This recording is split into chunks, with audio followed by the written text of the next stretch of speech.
Straordinaria come sempre giunge alla sua 51esima edizione la Festa della Montagna di Faenza. Dal 26 al 28 ottobre 2017 porta ancora una volta una passione di 1000 colori con ospiti nazionali di altissimo livello che parlano delle loro avventure di montagna. E allora 3 serate con grandi firme, con naturalmente una passione che accomuna tanti amici dell'Unione Operaia Escursionisti Italiani di Faenza. Scrittori, giornalisti, uomini di montagna, uomini dello sport, scrittore e giornalista Enrico Camanni, che tra l'altro festeggia oggi il compleanno, quindi ha scelto Faenza per parlare del suo mal di montagna. È un male che accomuna tanti qui a Faenza. Sì, è una bella malattia, forse inguaribile, però ce ne fossero. Nel mio caso è stata una chiave di lettura su tutta la vita, su questi 60 anni appunto, un modo di conoscere il mondo e di conoscere tante persone, tanti posti, tante emozioni. L'occasione questa sera è per presentare le 2 ultime fatiche letterarie. Il desiderio di infinito, che ripercorre la vita di Giusto Gervasutti, e Storie delle Alpi. Sì, io scrivo molto ultimamente perché è la cosa che preferisco, e ho scritto 2 libri molto diversi, perché La vita delle Alpi, La storia delle Alpi è un libro molto divulgativo che racconta in 300 pagine, che sono pochissime per questi milioni di anni che contraddistinguono la storia delle Alpi, una vicenda straordinaria sia geologica che umana. Invece Gervasutti è stato un grande alpinista, per noi torinesi è un po' un mito, e sono riuscito dopo 70 anni dalla morte a raccontare una biografia che non è proprio ancora il 100%, ma insomma finalmente ci restituisce l'uomo oltre che il personaggio, l'alpinista. Lei è stato alpinista, ha aperto tante vie nuove, e poi giornalista anche di alto livello, è proprio il caso di dirlo, per la montagna, caporedattore della Rivista della Montagna, direttore di Alp. La scrittura quindi abbinata all'avventura? Sì, io ho avuto la fortuna di conciliare 2 passioni che erano proprio fin da piccolo, avevo chiaro che mi piaceva scrivere e mi piaceva andare in montagna, e non è sempre facile conciliare le 2 cose, però è sicuramente una fortuna. E attraverso l'alpinismo sono arrivato al giornalismo e viceversa, insomma è stato un continuo alimentarsi di 2 cose insieme. È un programma di alto livello come sempre, 51 edizioni di Festa della Montagna, ma anche 104 anni di storia dell'UOA, una grande realtà che dà molto dal punto di vista della promozione sia della pratica sportiva ma anche dell'amore per la nostra montagna. E quindi come amministrazione comunale siamo vicini a questo evento, anche perché diventa una forma di traino con i grandi campioni che tutti gli anni vengono su questo palco, diventano anche uno stimolo per chi si impegna e poi fanno vivere delle emozioni. Non ci sono solo i campioni, ci sono coloro che vivono delle grandi esperienze, grandi avventure nelle nostre stupende montagne. Per Giorgio Glumenelli, presidente dell'UEA di Faenza, Festa della Montagna, la tradizionale manifestazione che torna alla Sala Zanelli dopo il cinquantenario. Esatto. Siamo a 51 anni, sempre una buona partecipazione, una grande pubblicità sulla stampa locale. Abbiamo fatto la settimana scorsa anche festeggiamenti, feste del socio a Ravenna con molti soci. Questa sera ci aspettiamo che il nostro ospite Camanni faccia il pieno di tutta la serata. Poi proseguirà altre 2 incontri per soddisfare un po' tutte le passioni legate alla montagna. Sì, noi andiamo in montagna, facciamo le escursioni, facciamo le gite turistiche anche in montagna, sull'Appennino, abbiamo il rifugio di Fontana Moneta sul nostro Appennino, e questo ci avvicina molto all'attività che viene svolta in questa Festa della Montagna. Seconda serata della Festa della Montagna UEA a Faenza, e ospiti d'eccezione 2 fratelli, sono Florian e Martin Rigler, fratelli nella vita, fratelli sulla roccia, in scalata, Fratelli di Cordate è anche il titolo del libro di Infinite Edizioni che è uscito qualche tempo fa, che racconta un po' la loro esperienza umana e sportiva. Come nasce l'amore per la montagna? Trasmesso dai genitori? Esattamente, cioè, già da piccoli bambini siamo stati ogni fine settimana in montagna, già la mamma e il papà sono appassionati per la montagna, così era logico che in ogni minuto libero si andava in montagna con tutti i nostri amici, tutti quelli che avevamo conosciuto, sono tutti andati in montagna, così era logico che abbiamo dovuto, prima era un dovere anche noi, no? E così è nato già prestissimo.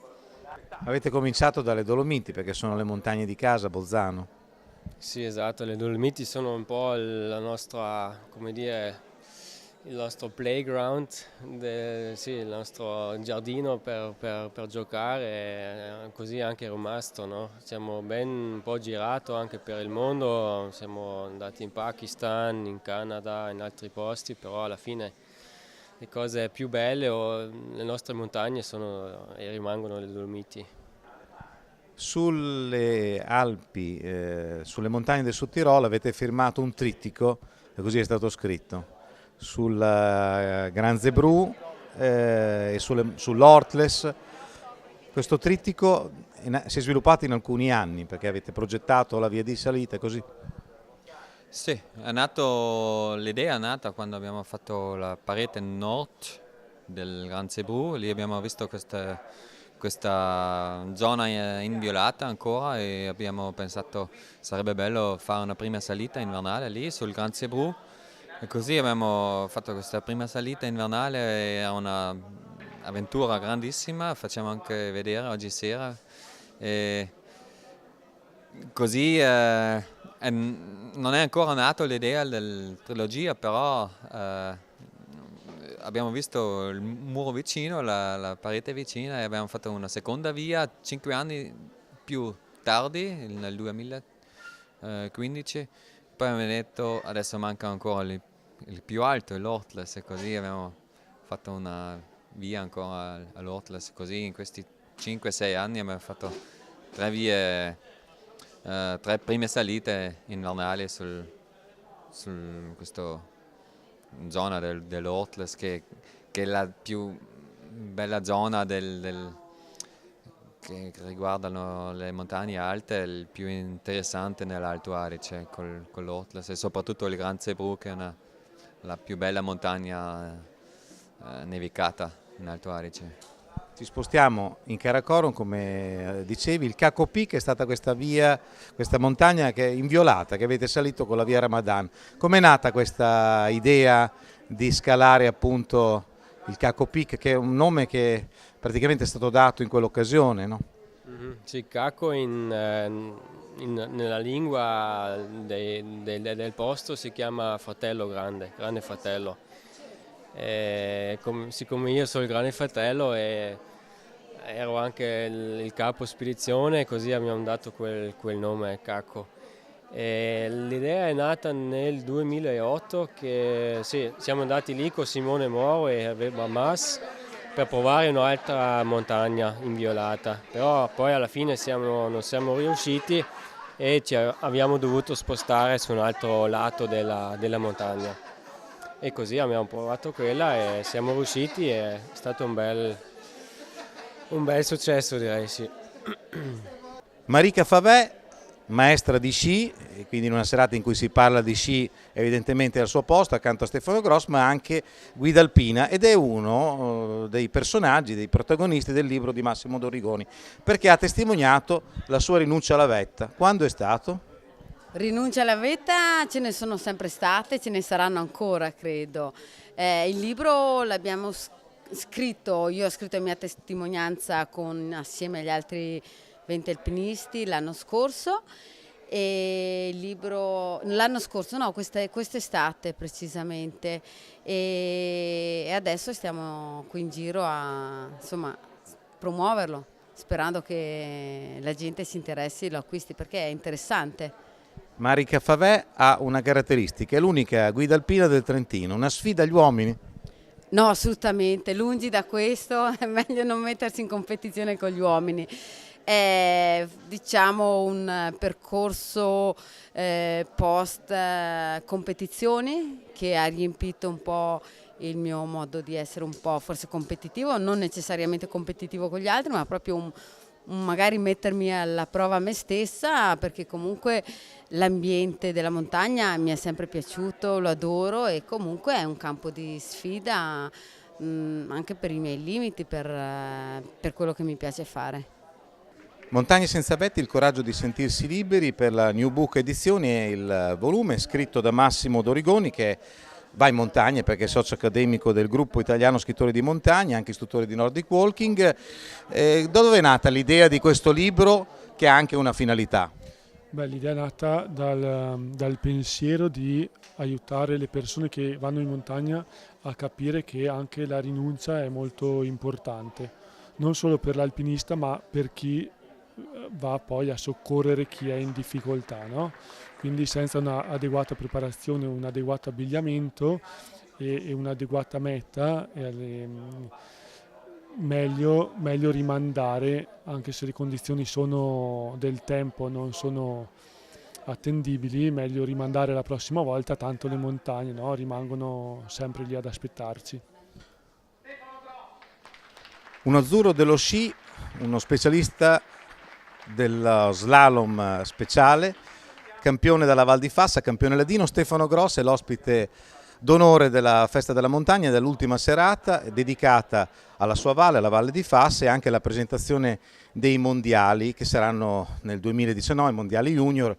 Quando era un po' più giovane, ma ancora giovanissimo, Stefano partecipò ai mondiali junior che furono disputati. Ora è un campione ormai affermato che ha un obiettivo davanti, perché ci saranno le Olimpiadi nel febbraio 2018 a Pyongyang in Corea. Come va? Ma innanzitutto devo dire che sono molto contento di essere qua, è sempre un piacere poter dire qualcosa sulla nostra valle e speriamo che questi mondiali vengano fatti in maniera per tutti, che siano tutti contenti, e quindi siamo pronti. Noi adesso stiamo preparando la prima gara di Coppa del Mondo che sarà tra pochi giorni, quindi siamo carichi, abbiamo lavorato molto bene e speriamo di farlo vedere. Vedremo questa sera la tua gara di Adelboden, che è la gara vinta, ma ci sono tanti piazzamenti, secondi e terzi posti, e soprattutto quel quarto posto alle Olimpiadi a Sochi. Difficile dire voglio fare meglio alle Olimpiadi perché c'è tanta concorrenza, però forse... Ma i quarti posti sugli eventi importanti mi stanno un po', come si suol dire, rompendo, però già dai mondiali junior ho fatto un quarto posto, alle Olimpiadi un altro quarto posto, no, a parte gli scherzi, adesso c'è un'altra Olimpiade, un'altra occasione davanti. Io penso che ogni Olimpiade è un'occasione, cercherò di arrivare ancora una volta forse più preparato e cercare di tirar fuori una medaglia di un valore un po' più pregiato dell'ultima. A proposito di Coppa del Mondo, c'è anche quello ovviamente, oltre alle Olimpiadi, ancora Marcel Hirscher l'uomo da battere nonostante l'infortunio? Ma di certo, perché penso che sia un talento ormai affermato, ha vinto 6 Coppe del Mondo, è sempre penso l'uomo da battere, anche se c'è Christoffersen in questo momento che gli dà filo da torcere, però penso anche che ci saremo anche noi a dargli un po' di fastidio. Oltre a Stefano Gross, la squadra di slalom, vi siete preparati? Che notizie ci dai? Ma come ho detto prima, innanzitutto sono molto contento perché i miei problemi alla schiena mi hanno lasciato lavorare tutta l'estate in pace, quindi questo è già un passo avanti. La squadra sta bene e aspettiamo con ansia la prima gara per dimostrare a che punto siamo.